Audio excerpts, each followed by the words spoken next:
ونصلي على رسوله الكريم اما بعد فاعوذ بالله من الشيطان الرجيم بسم الله الرحمن الرحيم يا أيها الذين آمنوا أوفوا بالعقود چھٹے پارے کا دوسرا پاؤ سورہ مائدہ۔ مائدہ کا معنی ہوتا ہے دسترخوان۔ اس سورت کے اندر اس کا تذکرہ ہے آخر کے اندر، اس وجہ سے اس کا نام مائدہ رکھا گیا۔ سب سے پہلے اللہ رب العزت نے سورت کے شروع میں حکم دیا ہے ایمان والوں کو، یا ایھا الذین آمنوا اوفوا بالعقود، ایمان والو جو تم نے عہد کیے ہیں نا ان عہد کو پورا کرو۔ عہد دو قسم کے ہوتے ہیں، ایک تو بندے کا عہد جو اللہ سے ہے، کلمہ پڑھا ہے نا ہم نے، تو اللہ سے عہد کیا ہے کہ اللہ تیرے تمام حکموں پر زندگی گزاریں گے، تجھے وحدہ لا شریک لہ مان کر اور تجھے مشکل کشا حاجت روا مان کر، تیرے علاوہ کسی اور کی عبادت نہیں کریں گے۔ تو اللہ سے جو عہد ہے وہ بھی پورے کرو، اور جو آپس میں بندوں کا بندوں سے عہد ہوتا ہے ان کو بھی پورا کرنا چاہیے۔ اسی عہد کے اندر لین دین بھی آ جاتا ہے، تجارت بھی آ جاتی ہے، شادی بیاہ کے جو معاملات ہیں، جو ایک دوسرے سے معاہدے ہوتے ہیں، وہ سارے اس کے اندر آ جاتے ہیں۔ تو خلاصہ یہ ہے کہ حقوق اللہ بھی پورے کرو، حقوق العباد بھی پورے کرو۔ اور اس کے بعد پھر اللہ رب العزت نے ان 9 جانوروں کا حرمت بیان فرمائی ہے جن جانوروں کا کھانا حرام ہے۔ 9 چیزیں، حرمت علیکم المیتۃ والدم ولحم الخنزیر، جو جانور اپنی موت خود مر جائے اس کا کھانا حرام ہے۔ اسی طرح خون کا پینا حرام ہے۔ زمانے جاہلیت میں یہ لوگ کرتے تھے، مردار کو کھاتے تھے، خون پی جاتے تھے، اور ولحم الخنزیر، خنزیر کو کھایا کرتے تھے۔ اللہ نے فرمایا خنزیر بھی حرام ہے۔ اور وہ جانور جو غیر اللہ کے نام پر ذبح کیا جائے، سمن سرکار کے نام پر، فلاں سرکار کے نام پر، یہ غیر اللہ کے نام پر جو جانور ذبح کیے جاتے ہیں ان کا کھانا ایسے ہی حرام ہے جیسے خنزیر کا کھانا حرام ہے۔ اور اسی طرح وہ جانور جو اوپر سے گرا ہو، چوٹ لگنے کی وجہ سے خود بخود مر گیا ہو، یا دوسرے جانور نے اس کو مارا ہو، یا اس کا گلا گھٹ گیا ہو، اس کی وجہ سے خود بخود مر گیا ہو، تو یہ سارے جانور حرام ہے کھانا۔ اور اس کے بعد وہ آیت ہے اس صورت کے اندر جو قرآن کی تقریباً جو ہے نا آخری آیت ہے۔ آپ صلی اللہ علیہ وسلم اس کے بعد تقریباً جو ہے نا چند دن باقی رہے جس آیت کے اندر دین کے کامل اور مکمل ہونے کا اللہ نے حکم دیا اور اعلان فرمایا، الیوم اکملت لکم دینکم واتممت علیکم نعمتی ورضیت لکم الاسلام دینا۔ اللہ تعالیٰ نے فرمایا کہ جب آپ صلی اللہ علیہ وسلم حج فرما رہے تھے نا، آخری حج، حجۃ الوداع، 9 ذی الحجہ کا دن تھا، اور اتفاق کی بات ہے وہ دن بھی جمعۃ المبارک کا تھا۔ تاریخ 9 ذی الحجہ، دن جمعۃ المبارک کا۔ تو عرفات کے میدان میں آپ صلی اللہ علیہ وسلم تھے، اس وقت یہ آیت نازل ہوئی، میرے مدنی کریم جو دین حضرت آدم علیہ السلام سے شروع ہوا تھا، آج اس دین کو ہم نے کامل اور مکمل کر دیا ہے آپ کے اوپر۔ دین اب کامل مکمل ہو گیا، اب دین کے اندر کسی اضافے کی کوئی ضرورت نہیں رہی، دین کامل اور مکمل ہو گیا۔ اللہ تعالیٰ نے فرمایا وَرَضِيتُ لَكُمُ الْإِسْلَامَ دِينًا، میں نے تمہارے لیے جس دین کو پسند کیا ہے نا اس دین کا نام اسلام ہے۔ اسلام کے علاوہ آدمی ہٹ کے کوئی عمل کرے گا تو اللہ کے ہاں قبول نہیں ہوگا۔ اور اس کے بعد پھر اللہ نے وضو کے احکام بیان فرمائے ہیں، اذا قمتم الى الصلاۃ یا ایھا الذین آمنوا اذا قمتم الى الصلاۃ فاغسلوا وجوہکم، ایمان والو جب نماز کا ارادہ ہو نا تو ظاہری طور پہ اپنے جسم کو پاک کر لیا کرو، وضو کر لیا کرو، تاکہ نماز پڑھنے سے اندر کی جو ہے نا اندر کی بھی پاکی حاصل ہو جائے، دل بھی پاک ہو جائے۔ ظاہری اعضاء تم پاک کر کے آؤ، نماز پڑھو گے تمہارے دلوں کو میں پاک کر دوں گا۔ اگر پانی نہیں ملتا تو اللہ تعالیٰ نے فرمایا کوئی حرج نہیں، دین میں آسانی ہے، تیمم کر لیا کرو۔ کتنی آسانی اللہ نے رکھی ہے، تیمم پاک مٹی سے کر لیا کرو۔ اور اس کے بعد پھر اللہ رب العزت نے ارشاد فرمایا، ذکر فرمایا ہے بنی اسرائیل کا۔ حضرت موسیٰ علیہ السلام کو اللہ نے حکم دیا کہ بنی اسرائیل کو لے جائے اور ایک کافر قوم ہے جس کا نام عمالقہ ہے، اس سے جنگ کریں، جہاد کریں۔ انہوں نے فتنہ فساد پھیلایا ہوا ہے۔ حضرت موسیٰ علیہ السلام نے اپنی قوم کو حکم دیا کہ اللہ کا حکم ہے جہاد کے لیے چلو، تو وہ ایسے بزدل تھے، ایسے نافرمان، انہوں نے حضرت موسیٰ علیہ السلام سے کہنے لگے یا موسیٰ انا لن ندخلھا، موسیٰ علیہ السلام ہم نہیں لڑتے اس قوم سے، وہ اتنا بڑی قوم ہے، اگر آپ کو لڑنا ہے تو معاذ اللہ ثم معاذ اللہ، تم جاؤ اور تمہارا خدا جا کے لڑے، ہم نہیں لڑتے۔ اب جب انہوں نے اللہ کے حکم کا انکار کیا اور بزدلی دکھائی تو 9 میل کا میدان تھا جس کو وادی تیہ کہتے ہیں۔ 9 میل کیا کوئی بڑا میدان نہیں ہے؟ تو اللہ رب العزت نے سزا کے طور پہ فرمایا قال انہا محرمۃ علیہم 40 سنہ، اللہ تعالیٰ نے فرمایا اگر تم نے جہاد سے منہ موڑا ہے نا، اس وادی سے نکل کے دکھاؤ، تم اس جنگل سے، اس میدان سے نکل کے دکھاؤ۔ اللہ تعالیٰ نے فرمایا 40 سال تک میں بھی تمہیں نہیں نکلنے دوں گا اس سے۔ اب اللہ تعالیٰ نے اس میدان کو ان کے لیے جیل بنا دیا، کوئی دیوار نہیں، کوئی لوہے کی باڑ نہیں لگوائی اللہ تعالیٰ نے کہ بھئی نکل نہ سکے۔ اسی میدان کے اندر کیا کرتے رہے، صبح سے چلتے چلتے چلتے چلتے، شام کو جہاں پہنچتے نا کہتے آگے پھر چلیں گے، جب سوتے اور صبح کو جب اٹھتے تو دیکھتے وہ جہاں سے ہم چلے تھے ادھر پڑے ہوئے ہیں۔ پورے 40 سال تک اس طرح اس میدان سے نہیں نکل سکے، حالانکہ 9 میل کیا فاصلہ ہے، بندہ ایک دن میں طے کر سکتا ہے، لیکن اللہ کے حکم کی جب نافرمانی کی تو اللہ نے یہ حرام کر دیا۔ اس طرح وہ اس میدان کے اندر چکر کاٹتے رہے، ادھر سے چلے چلے وہ کنارے تک پہنچے، پھر پتہ چلے ہم تو شروع سے کھڑے ہوئے ہیں، ادھر سے جائیں تو ادھر پہنچے، پھر دیکھا تو وہی ہم تو ادھر ہی کھڑے ہوئے ہیں جہاں سے چلے تھے۔ بہرحال اللہ رب العزت جب کسی کو عذاب دیتے ہیں نا، سزا دیتے ہیں، تو کوئی لمبی چوڑی فوج کو لانے کی ضرورت نہیں ہوتی۔ یہ زمین اللہ کی ہے، اعضاء اللہ کے ہیں، یہ آسمان اللہ کا ہے، زمین اللہ کی ہے، اللہ انہی کو حکم دیتے ہیں چلو بھائی سزا کے طور پر تم تیار ہو جاؤ۔ اب اللہ نے اسی میدان کو حکم دے دیا بھائی اس کو نکلنے نہیں دینا، بس اب جہاں سے چلتے ادھر ہی رہتے۔ لیکن حضرت موسیٰ علیہ السلام بھی یہاں تھے اس میدان کے اندر، اللہ کے نبی بھی ساتھ تھے، تو اللہ کے نبی کی وجہ سے ان کے اوپر پھر اللہ نے مہربانیاں بھی کی۔ انہوں نے کہا موسیٰ علیہ السلام ہم تو مارے گئے، ٹھیک ہے 40 سال تک ہم نہیں نکل سکتے، اب ہم کھائیں کہاں سے، کدھر جائیں، کہاں سے کمائیں کھائیں، آخر زندہ انسان ہے، کھانے کی ضرورت۔ اللہ تعالیٰ سے دعا کی حضرت موسیٰ علیہ السلام نے، اللہ تعالیٰ نے آسمان سے بنا بنایا کھانا بھیجا، جاؤ بھی کھا لو تم۔ ہاں تیتر بٹیر ان کا گوشت بنا ہوا آتا تھا، من و سلوہ اللہ نے نازل فرمایا۔ انہوں نے کہا چلو جی کھانے کا تو مسئلہ حل ہو گیا، اب ہم پانی کہاں سے پئیں، اس میدان جنگل کے اندر پانی نہیں۔ اللہ تعالیٰ نے حضرت موسیٰ علیہ السلام سے فرمایا پتھر میں اپنا عصا مارو، تو وہاں سے 12 چشمے نکل آئے، چلو بھی پانی پی لو۔ انہوں نے کہا چلو کھانے پینے کا مسئلہ حل ہو گیا، دھوپ ہے اس میدان کے اندر، ہمارا مکان نہیں ہے، ہم تو مر جائیں گے دھوپ میں۔ تو اللہ تعالیٰ نے آسمان سے بادل بھیج دیے، چلو بھائی جہاں سے چلتے رہتے تھے نا یہ، تو بادل بھی ساتھ ساتھ چلتے رہتے تھے، سایہ آتا تھا۔ انہوں نے کہا چلو جی یہ تو مسئلہ حل ہو گیا، اب ہمارے کپڑے نہیں ہیں، ہم کہاں سے لائیں کپڑے؟ تو اللہ تبارک و تعالیٰ نے یہ کیا کہ جیسے جیسے وہ بڑھتے جاتے ان کے کپڑے بھی بڑھتے جاتے، خود بخود قدرتی طور پہ، نہ کپڑے میلے ہوتے نہ پھٹتے، چھوٹا بچہ جو ہی بڑا ہوتا رہتا لباس بھی بڑا ہوتا رہتا تھا۔ یہ کن کی برکات تھی؟ حضرت موسیٰ علیہ السلام کی برکات سے ان نافرمانوں کو جو ہے نا رعایتیں مل رہی تھیں۔ علماء نے لکھا ہے کہ نیک لوگوں کی وجہ سے، اللہ والوں کی وجہ سے، بزرگان دین کی وجہ سے، علماء کرام کی وجہ سے، قرآن پڑھنے پڑھانے والوں کی وجہ سے، اللہ اللہ کرنے والوں کی وجہ سے نافرمانوں کو اللہ رعایتیں دیا کرتے ہیں۔ آج دیکھیں اس دنیا کے اندر کتنا نافرمانی بڑھ چکی ہے، قدم قدم کے اوپر ہم اللہ کی نافرمانی کر رہے ہیں، پھر بھی اللہ ہمیں نواز رہے ہیں۔ یہ ان نیک لوگوں کا جو ہے نا صدقہ ہے، یہ ان کی برکات ہیں جن کی وجہ سے اللہ نے ہم سے نعمتیں نہیں چھین۔ اس کے بعد پھر اللہ رب العزت نے حضرت آدم علیہ السلام کے 2 بیٹوں کا ذکر کیا، قابیل اور حابیل کا۔ ہوتا یہ تھا کہ حضرت آدم علیہ السلام کے جڑواں بچے پیدا ہوتے تھے نا، حضرت حوا علیہ السلام کو جڑواں بچے ہوتے تھے، ایک بیٹا ایک بیٹی، ایک حمل میں ایک بیٹا ایک بیٹی۔ اور حضرت آدم علیہ السلام کی شریعت کا حکم یہ تھا کہ جڑواں بچے آپس میں نکاح نہیں کر سکتے، وہ حقیقی بہن بھائی ہیں۔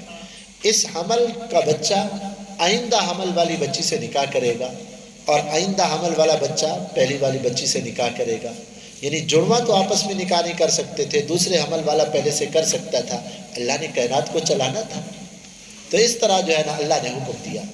تو قابیل کی جو بہن تھی نا، قابیل کے ساتھ جو پیدا ہوئی تھی، اللہ نے اس کو اچھی صورت شکل عطا فرمائی تھی، اور حابیل کے ساتھ جو اس کی بہن تھی وہ اس سے کم شکل و صورت میں تھی۔ تو حضرت آدم علیہ السلام نے اپنی شریعت کے مطابق فیصلہ دیا، قابیل سے کہا تم نے حابیل کی بہن سے نکاح کرنا ہے، حابیل سے کہا تم نے قابیل کی بہن سے نکاح کرنا ہے۔ قابیل نے کہا میں تو ایسا نہیں کروں گا، میں اپنی بہن سے نکاح کروں گا۔ تو اس کے اوپر وہ اڑ گیا۔ حضرت آدم علیہ السلام نے اس کو سمجھایا، پھر فرمایا کہ اچھا بھائی اگر تم اس طرح راضی نہیں ہوتے تو تم ایسا کرو کہ اللہ سے مشورہ کر لو، صدقہ خیرات کر لو، اللہ جس کے بارے میں فیصلہ کر دیں گے تو اس پہ عمل کر دینا۔ تو اس وقت صدقہ خیرات کی شکل یہ ہوتی تھی کہ اپنے صدقہ خیرات کو کسی پہاڑ کے اوپر رکھ دیتے، اگر آسمان سے آگ آ کر اس کو جلا دیتی تو مطلب ہوتا اللہ نے اس کے صدقے کو قبول کر لیا ہے اور اللہ اس پہ راضی ہے۔ اگر اس کا صدقہ ویسے پڑا رہتا تو مطلب یہ ہے کہ اللہ کے ہاں یہ مردود ہو گیا ہے، اللہ اس کی بات پہ راضی نہیں ہے۔ تو قابیل نے بھی صدقہ کیا، حابیل نے بھی صدقہ کیا۔ قابیل نے ایک دمبا اللہ کے راستے میں دیا اور پہاڑ پہ رکھ دیا، اور حابیل نے اور قابیل نے جو ہے نا کچھ گندم اور دوسری چیزیں جو ہے نا رکھ دی۔ تو آگ جب آئی نا تو اس نے حابیل کے صدقے کو جلا دیا کہ حابیل حق کے اوپر ہے، اور قابیل کا صدقہ مردود ہو گیا۔ اب قابیل کو اس پہ بھی غصہ آیا کہ میرا صدقہ کیوں مردود ہو گیا؟ تو اس نے کہا، حابیل سے کہا اچھا تو نیک بننا چاہتا ہے نا، میں لأقتلنک، تجھے میں قتل کروں گا۔ تو حابیل نے کہا بھائی اگر تو قتل کرے گا نا، اللہ نے ہاتھ مجھے بھی دیے ہیں لیکن میں ہاتھ نہیں چلاؤں گا، میں مظلوم بن کے زندگی گزاروں گا، میں ظالم نہیں بنوں گا، میں تجھے کچھ نہیں کہوں گا۔ بالآخر شیطان نے اس کو ابھارا اور قابیل نے حابیل کو قتل کر دیا۔ جب قتل کر دیا نا تو دنیا کے اندر یہ پہلی موت تھی، پتہ ہی نہیں تھا کہ مرنے کے بعد انسان کو کیا کہاں کرنا ہے۔ اب قابیل پریشان ہوا اور اس کو سمجھ نہ آئی کہ اب میں اپنے بھائی کی لاش کو کدھر کروں۔ بعض کتابوں میں یہ بات لکھی ہوئی ہے کہ 3 دن تک اس کی لاش کو اپنے کندھے کے اوپر اٹھا کر پھرتا رہا کہ اس کو کدھر کروں میں، 3 دن تک اس کو سمجھ نہیں آ رہی۔ بالآخر اللہ رب العزت نے، قابیل ایسے بیٹھا ہے پریشان، لاش سامنے پڑی ہوئی ہے کہ اب کدھر جاؤں، کہ کہاں کروں اس کو، تو اللہ تعالیٰ نے ایک کوے کو بھیجا، اس کے جو ہے نا پنجوں میں ایک مردہ بچہ تھا، تو کوا اس کے سامنے بیٹھا، ریتیلی زمین تھی تو اس نے اپنے پنجے سے کوے نے زمین کو کھودا، چھوٹا سا گڑھا بن گیا، اس نے اپنے بچے کو اس میں رکھا اور اوپر سے پنجوں سے جو ہے نا ریت ڈال دی، مٹی ڈال دی۔ قابیل کہنے لگا یا ویلتا اعجزت ان اکون مثل هذا الغراب، ہائے کاش مجھے اتنا بھی عقل نہ آئی جتنا اس کوے کے پاس ہے۔ کوا اپنے بچے کو زمین میں دفن کر رہا ہے، چھپا رہا ہے، میں بھی تو اس کو کیا کرتا، گڑھا کھود کے اپنے بھائی کو دفن کر دیتا۔ علماء نے لکھا ہے جب بندہ گناہ کرتا ہے نا تو اللہ تبارک و تعالیٰ صحیح عقل فیصلہ کرنے والی اس سے چھین لیتے ہیں۔ دیکھنے کے اعتبار سے پاگل نہیں ہوتا، دیکھنے کے اعتبار سے ہوشیار ہوتا ہے، لیکن اللہ تبارک و تعالیٰ اس سے صحیح فیصلہ کرنے والی عقل چھین لیتے ہیں، اپنی نافرمانی کی یہ اللہ اس کو سزا دیتے ہیں۔ تو بہرحال حدیث پاک میں آتا ہے جتنی بھی لوگ قتل ہوں گے نا ناحق، قابیل کے سر کے اوپر ان کا گناہ لکھا جائے گا، کیونکہ اس نے برائی کا طریقہ سب سے پہلے ایجاد کیا تھا۔ تو جو آدمی برائی کا طریقہ ایجاد کرتا ہے، جتنی لوگ بھی اس برائی پہ عمل کریں گے ان کو بھی گناہ ملے گا، اور طریقہ ایجاد کرنے والے کو بھی سب کا گناہ ملے گا۔ اسی طرح کسی نے اگر نیک راستہ اختیار کیا ہے نا، لوگوں کو نیکی کے اوپر لایا، کوئی سنت مٹ چکی تھی اس کے اوپر لے آیا، کوئی مسجد مدرسہ بنا گیا، نیکی کا کام شروع کر گیا، تو کرنے والے کو تو ثواب ہے ہی، عمل کرنے والوں کو بھی ثواب ملے گا، جتنی لوگ اس پہ عمل کریں گے سب کو ثواب ملے گا۔ اس کے بعد پھر اللہ رب العزت نے ڈاکو کی سزا کو بیان فرمایا ہے، اور یہود و نصارہ کے بارے میں اللہ نے فرمایا لا تتخذوا اليهود والنصارى اولیاء، ایمان والو یہود و نصارہ کو اپنا دوست مت بنایا کرو، یہ آپس میں ایک دوسرے کے دوست ہیں، مسلمانوں کے کبھی دوست نہیں بن سکتے۔ اللہ کا فرمان عالی شان بالکل سچ ہے۔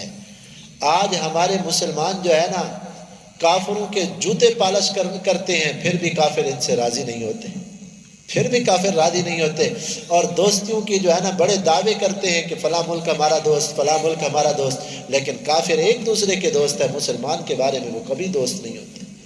اور پھر اللہ تبارک و تعالیٰ نے فرمایا جو آدمی دین سے پھر جائے گا نا، اللہ کو کوئی پرواہ نہیں ہے، اللہ محتاج نہیں ہے تمہارے، اگر تم دین پہ عمل نہیں کرو گے نا اللہ تمہیں ختم کر دیں گے، ایسی قوم لے آئیں گے جو اللہ سے بھی محبت کرے گی، اللہ ان سے محبت کریں گے، وہ مومنین کے لیے رحم دل ہوں گے اور کافروں کے مقابلے میں سخت ہوں گے۔ اور واقعتاً ایسی باتیں ہیں، جب آدمی دین سے دور ہوتا ہے نا تو اللہ اس کو دور کر دیتے ہیں، ہاں، اور اللہ پھر دوسروں کو لے آتے ہیں جو دین کے داعی ہوتے ہیں، دین کو سینے سے لگانے والے ہوتے ہیں، جان مال قربان کرنے والے ہوتے ہیں۔ یہ تو بندے کی سعادت ہے کہ بندے کی زندگی اللہ کی رضا میں گزر جائے، دین کے لیے جان بھی خرچ ہو جائے، مال بھی خرچ ہو جائے، یہ تو انسان کی خوش نصیبی ہے، ورنہ تو اس وقت نے بھی گزرنا ہے، جان مال نے بھی خرچ ہونا ہے۔ اور اس کے بعد اللہ تبارک و تعالیٰ نے فرمایا یا ایھا الرسول بلغ ما انزل الیک من ربک، میرے مدنی کریم اللہ کی طرف سے جو احکامات آئے نا اس کو کھول کر بیان فرما دیجئے، آپ خوف مت کریں، اللہ آپ کی ہر جگہ پہ حفاظت کرے۔ پہلے آپ صلی اللہ علیہ وسلم کا یہ معمول تھا کہ رات کو پہرا لگواتے تھے اپنا نا، آپ صلی اللہ علیہ وسلم صحابہ سے فرماتے بھائی میرے گھر کا رات کو پہرا لگاؤ، کیوں؟ یہود دشمن تھے، منافقین دشمن تھے۔ رات کو یہ آیت نازل ہوئی تو آپ صلی اللہ علیہ وسلم نے کھڑکی سے اپنا سر مبارک نکال کر پوچھا بھائی کون پہرا دے رہا ہے؟ تو ایک صحابی نے عرض کیا یا رسول اللہ میں پہرا دے رہا ہوں۔ فرمایا بیٹا آپ چلے جاؤ، واللہ یعصمک من الناس، اللہ نے وعدہ کیا ہے کہ اللہ میری حفاظت خود فرمائیں گے، تم جاؤ آرام سے نیند کرو۔ پہرا دینا بھی سنت ہے، اپنی حفاظت کے انتظام کرنا بھی سنت ہے، یہ توکل کے خلاف نہیں ہے۔ اور اس کے بعد عیسائیوں کا اور یہودیوں کا اللہ نے ذکر فرمایا، عقائد کے اعتبار سے گمراہ ہو گئے، حضرت عیسیٰ علیہ السلام کو خدا بنایا۔ یہودی بھی دشمن مسلمانوں کے، اور مشرکین بھی دشمن اور عیسائی بھی دشمن، یہ تینوں دشمن ہیں۔ لیکن عیسائیوں کے اندر کچھ نہ کچھ نرمی ہے مسلمانوں کے حق میں، جو سچے عیسائی ہیں، جو سچے عیسائی ہیں ان کے دلوں کے اندر کچھ نہ کچھ نرمی ہے مسلمانوں کے حق میں، لیکن یہودی اور مشرکینوں کے دلوں کے اندر لَتَجِدَنَّ أَشَدَّ النَّاسِ عَدَاوَةً لِلَّذِينَ آمَنُوا الْيَهُودَ وَالَّذِينَ أَشْرَكُوا۔ اللہ تعالیٰ نے فرمایا کہ جو یہودی ہیں، جو مشرک ہیں، مسلمانوں کے سخت ترین دشمن ہیں۔ عیسائیوں کے اندر کچھ نہ کچھ نرم دلی ہے، اور اللہ تعالیٰ نے سچے عیسائیوں کی آگے نشانی بیان فرمائی۔ 7واں پارہ شروع ہوتا ہے، حبشہ کے عیسائیوں نے جب قرآن سنا نا، حضرت جعفر طیار رضی اللہ تعالی عنہ کی زبانی، جعفر بن ابی طالب رضی اللہ عنہ جب حبشہ گئے نا ہجرت کر کے صحابہ اکرام، اور حبشہ میں عیسائی لوگ تھے نا، بادشاہ بھی عیسائی تھا اور عوام بھی عیسائی تھی، انہوں نے جب قرآن کو سنا نا، وَإِذَا سَمِعُوا مَا إِلَى الرَّسُولِ وَإِذَا سَمِعُوا مَا أُنزِلَ إِلَى الرَّسُولِ تَرَىٰ أَعْيُنَهُمْ تَفِيضُ مِنَ الدَّمْعِ، ان کی آنکھوں سے آنسو بہنے لگے۔ قرآن کا یہ تاثیر ہے، قرآن کو اگر سچے دل سے سنا جائے اور خالی و ذہن ہو کے سنا جائے اور محبت سے سنا جائے تو قرآن براہ راست دل پہ اثر کرتا ہے۔ اچھی آواز سے قرآن پڑھا جائے تو کتنا لذت اور سکون ملتا ہے۔ تو ان عیسائیوں نے جب قرآن سنا تو ان کی آنکھوں سے آنسو جاری ہو گئے، اور پھر وہ لوگ مسلمان بھی ہو گئے۔ عیسائیوں، حبشہ کا بادشاہ اسحامہ وہ بھی مسلمان ہو گیا، حتیٰ کہ اس نے آپ صلی اللہ علیہ وسلم کے لیے ہدایہ بھی بھیجے، اور حضرت حفصہ کا نکاح انہوں نے آپ صلی اللہ علیہ وسلم کا وکیل بن کے کرایا تھا، اور حق المہر بھی آپ صلی اللہ علیہ وسلم کی طرف سے خود ادا کیا تھا۔ اور یہ وہ خوش نصیب بادشاہ ہے، مرا حبشہ کے اندر تھا، آپ صلی اللہ علیہ وسلم مدینہ طیبہ میں تھے، اللہ تبارک و تعالیٰ نے ان کے جنازے کو سامنے کر دیا، پردے ہٹا کے آپ صلی اللہ علیہ وسلم نے ان کا نماز جنازہ پڑھا تھا، جس کو غائبانہ نماز جنازہ کہتے ہیں۔ صحابہ کو ان کی لاش نظر نہیں آ رہی تھی، آپ صلی اللہ علیہ وسلم کے سامنے اللہ نے پردے ہٹائے تو آقا نے نماز جنازہ پڑھائی ان کی۔ اور اس کے بعد پھر اللہ نے فرمایا یا ایھا الذین آمنوا لا تحرموا طیبات، ایمان والو اللہ نے جو چیزیں تمہارے لیے حلال کی ہیں نا ان کو حرام مت کرو۔ یہ اللہ کا احسان ہے جو چیزیں تمہاری صحت کے لیے، تمہاری عقائد کے لیے، تمہاری نظر و فکر کے لیے، تمہاری دین اور دنیا کے لیے جو چیزیں فائدہ مند تھیں اللہ نے اس کو حلال کیا، جو چیزیں تمہارے لیے نقصان تھیں اللہ نے اس کو حرام کر دیا۔ اور پھر قسم کے بارے میں اللہ نے فرمایا جس نے قسم اٹھائی نا جان بوجھ کے اور پھر اپنی قسم کو توڑ دیا اس کا کفارہ ادا کریں۔ فَكَفَّارَتُهُ اِطْعَامُ 10 مساکین، قسم کا کفارہ یہ ہے 10 مسکینوں کو کھانا کھلاؤ 2 وقت کا، یا ان کو کپڑے پہنا دو، اور اگر یہ چیزیں نہیں ہیں تو پھر جو ہے نا 3 روزے رکھ لو اور غلام آزاد کر دو، یہ قسم کا کفارہ۔ پھر اللہ رب العزت نے شراب کی حرمت، جوئے کی حرمت کو بیان فرمایا، اور تقریباً جو ہے اس صورت کو آخر کے اندر حضرت عیسیٰ علیہ السلام کے تذکرے پہ ختم کیا۔